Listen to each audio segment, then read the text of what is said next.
Hi everyone. In this video we talk about what is hydroponics. How does hydroponic system work? How can hydroponics compare to conventional agriculture? Which hydroponic system is right for you? How can you start a home hydroponic farm? Learn about the different ways to grow plants hydroponically and decide which hydroponic system makes the most sense for you. At Vertical Roots, we've rigorously tested multiple styles of hydroponics, and aeroponics too, and custom designed our system to grow the best, most delicious lettuce possible. But what works for our container farms probably won't be the best option for your home garden.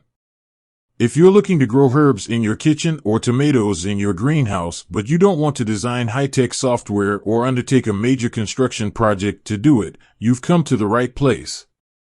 To get a better idea of your needs before you begin, try asking yourself the following questions. How much space do I have? What am I willing to spend? How much time do I have to monitor my garden? Do I really want delicious, homegrown produce year-round?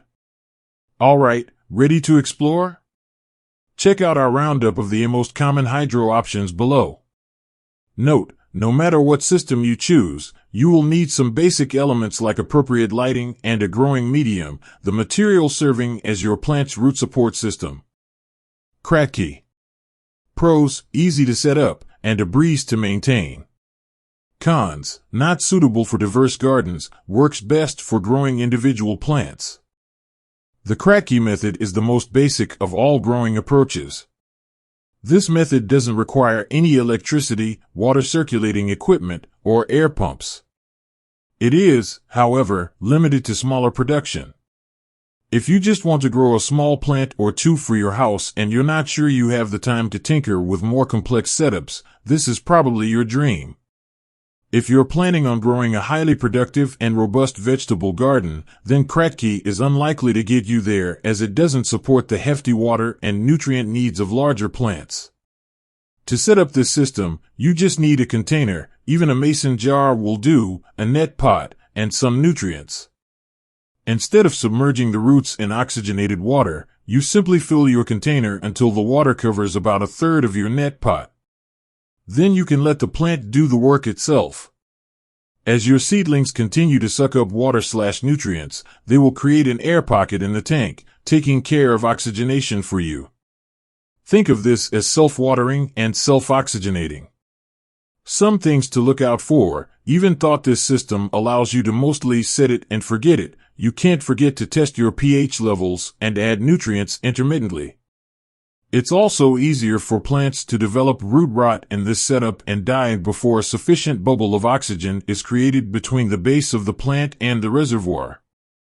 If this system leaves you wanting, we suggest stepping up your hydroponic game just a smidge with deep water culture. Deep water culture. Pros: easy to customize, effective for a broad range of plants. Cons: plants are subject to root rot if oxygen levels aren't closely monitored. Deep water culture, or DWC, is the godfather of hydro and is one of the more common setups you'll encounter. In essence, this approach involves suspending plants in a nutrient system and waiting for magic to happen. Like Copyrighy, as your seedling sprouts roots, they will suck up nutrients and hit a serious growth spurt. Unlike the Copyrighy method, your net pots will be constantly submerged in nutrients with no gap between the plant and the reservoir. Just like you can overwater a plant in soil, you can drown your plants in a hydroponic system. You can solve the oxygenation problem in two ways: by adding an air stone to the container to produce oxygen bubbles, and by installing an air pump. There's a reason DWC is such a commonly used system for home growers. It's relatively simple, doesn't require much space, and is more consistently successful than the Copyrighy approach. Nutrient film technique. Pros: ability to constantly adjust inputs for optimum growth. Cons: requires more time, money, and expertise to set up and maintain. If you want to dive right into the hydro deep end, you can go all out with the nutrient film technique, NFT. Like most setups, the basic idea is the same: you arrange your plants so that the roots have contact with oxygen and nutrients. But this next-level system ensures that your plants have a constant flow of both elements in ideal amounts. NFT involves the use of a reservoir and a pump system. Plants are aligned in a row on a slight angle so that your nutrient solution can flow down the channel into the reservoir, feeding the roots in a steady stream as it makes the journey. Once the water reaches the end of the line, it's redosed with nutrients and pumped back up to the starting point to begin again. NFT is awesome if you're tech-savvy and can monitor the system the majority of the time.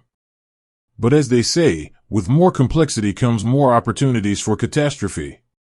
Since the roots are only getting a thin film of water and nutrients, if something goes wrong with the pump and you're not around to troubleshoot, your roots can quickly dry up and you could lose the whole crop. Ebb and flow. Pros: high customizability, lower energy requirements than NFT. Cons: additional expertise required to set up automation. This approach still requires a bit of engineering prowess on the part of the grower, but is more simplistic than NFT. If you choose this route, your efforts are rewarded with hyper-customizability. Ebb and flow systems work by flooding the growing medium with nutrients and water at predetermined intervals, after which the solution is drained back into a reservoir. Automation is the name of the game here. To effectively manage your ebb and flow setup, install a submersible pump with a timer and set up your watering schedule in accordance with the plant size, number of plants, base temperature, and so on. Technically, you can simply fill a tray with water and nutrients and drain it by hand after an appropriate amount of time. However, this sort of hands-on upkeep would keep you tethered to your system all day, which isn't likely to be sustainable. This is an awesome approach if you're looking for a versatile setup to support a variety of plants. If you don't have the space to place your plants in a long row but you still want a high level of customizability, you may want to try this next variation instead. Drip. Pros: flexible setup to fit any space, can easily be used for single plant or mini plants. Cons: high maintenance requirements if you want to recycle the water in your reservoir. A drip system uses 2 pumps, a reservoir, and a series of hoses to keep your plants healthy and happy. Here's the deal: the air pump keeps the water and nutrient solution moving and oxygenated, while a second pump moves the solution up through perforated hoses that drip nutrients onto your plants. In this approach, since the water moves from the top down instead of the bottom up, roots are totally embedded in a growth medium instead of hanging free to gather food from a reservoir below.